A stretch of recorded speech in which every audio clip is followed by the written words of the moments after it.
For decades, gardeners have relied on compost as the ultimate solution to soil problems. Rich, decomposed and nutrient-packed, compost has been hailed as the golden ticket to healthy gardens. But what if I told you there's a method that can achieve similar or even better results faster, with less labour and cost, and often using materials you already have at hand? Cardboard. This humble, often overlooked material has quietly been transforming soil for centuries, long before compost bins became a staple of modern gardening. Today, we'll explore why cardboard is the new soil fix, how it works, and practical ways you can apply it immediately to improve your garden's productivity and resilience. Cardboard works because it immediately suppresses weeds while improving soil structure. One of the first benefits I noticed when using cardboard in my garden was how quickly it subdued weeds. Unlike compost, which must be worked into soil and relies on time to produce results, cardboard acts immediately. Laid over soil, it blocks sunlight from reaching weed seeds, preventing them from sprouting and competing with your crops for nutrients and water. At the same time, cardboard begins to soften compacted soil underneath. The material retains moisture, allowing water to penetrate slowly and evenly, creating a more hospitable environment for roots. For modern gardeners, this means less labour, less watering, and a dramatic reduction in weeding time, all while setting the stage for long-term soil improvement. Microbial activity accelerates soil recovery faster than compost alone. When cardboard begins to break down, it becomes a substrate for fungi, bacteria, and other beneficial microbes. These organisms feed on cellulose in the cardboard, releasing nutrients and creating humus in situ. Unlike compost, which must first decompose in a pile before being mixed into the soil, cardboard works directly where it's laid, accelerating the process of soil regeneration. I've applied dampened corrugated cardboard to tired garden beds, and within days noticed the soil becoming darker, softer, and more friable. For practical application, flatten cardboard, remove any tape or glossy coatings, and lay it directly on the soil. Overlap edges to prevent gaps, and optionally cover it with a thin layer of mulch or leaves to enhance decomposition and moisture retention. Another immediate advantage is how cardboard manages water in the soil. Acting as a sponge, it holds rainwater and irrigation, releasing it slowly to the roots below. This reduces runoff, prevents erosion, and ensures that plants have a steady supply of moisture even during dry periods. For gardeners in regions prone to irregular rainfall or heavy storms, this simple layer can mean the difference between struggling seedlings and thriving crops.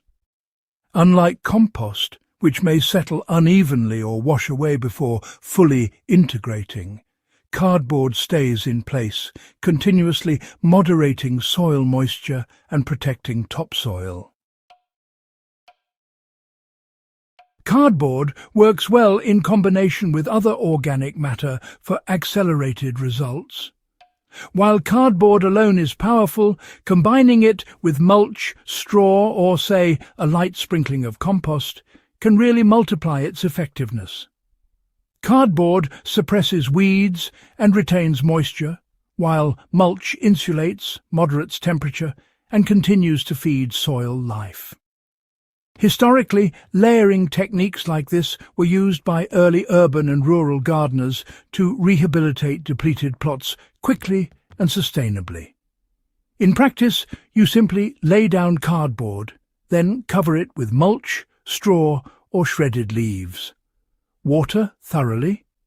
Within a few days, the soil will show improved texture and moisture content, And over several weeks, decomposition will enrich the soil with organic matter, creating a fertile foundation for planting.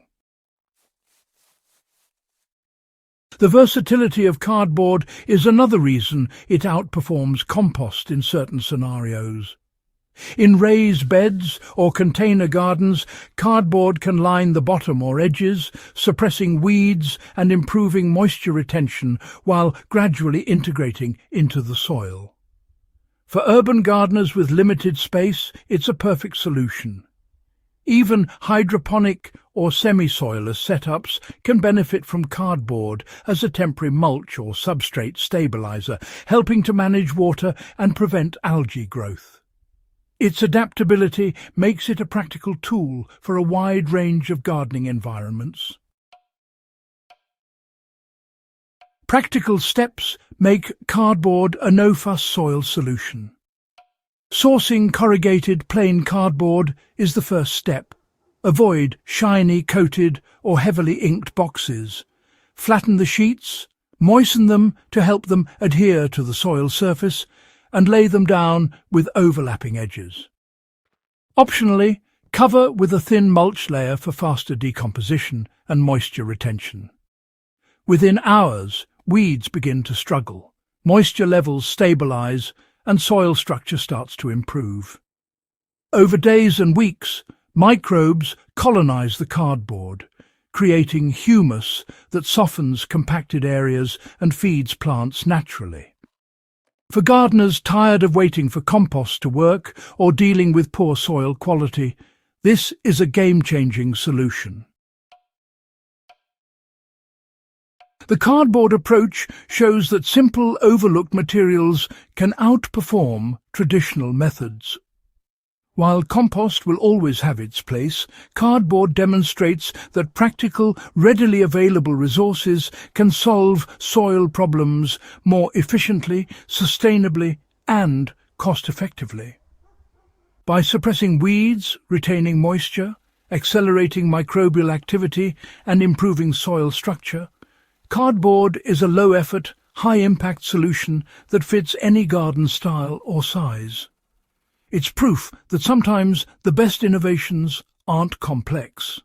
They're hidden in plain sight, ready for anyone willing to experiment. If you found this guide valuable and want more practical, historically grounded gardening strategies, make sure to subscribe to Hydrohaven and share this video with someone who appreciates actionable, effective solutions.